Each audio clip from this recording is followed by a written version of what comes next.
Myntri ka sarkar pedeng ubapet ya katanat Pule Puthi Jong kari u Dharmendra Pradhan hne ka sngi ka arpoitri ujemang ulah Hiar Nakali ban ya kendu ya ka Khasi Students Union KSU halor ka jingdawa ka jongki ban pentri kamno ya ka inline permit lambat ya ka All Nehu Workers Union halor ka jingdawa ka jongki ban pendrong kampura ya ki Nehu khamtam lei ya ki tu ki baratrei palat posnem Naka Myntri u Dharmendra Pradhan ulah kular hakmat jongki ba unsara yakni ki jingdawa jongki syaka sarkar pedeng.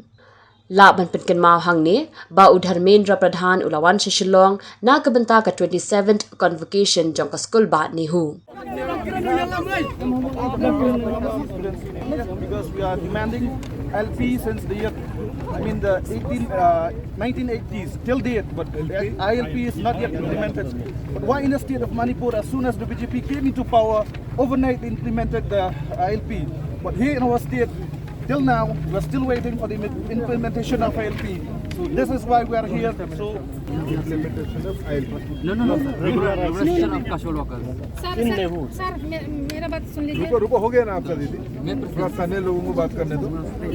Only we want regulation of casual workers in Russia.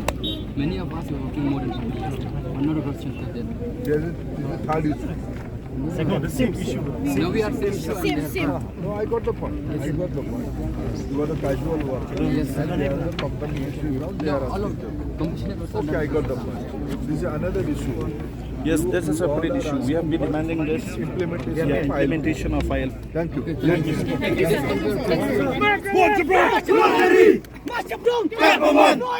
No rest.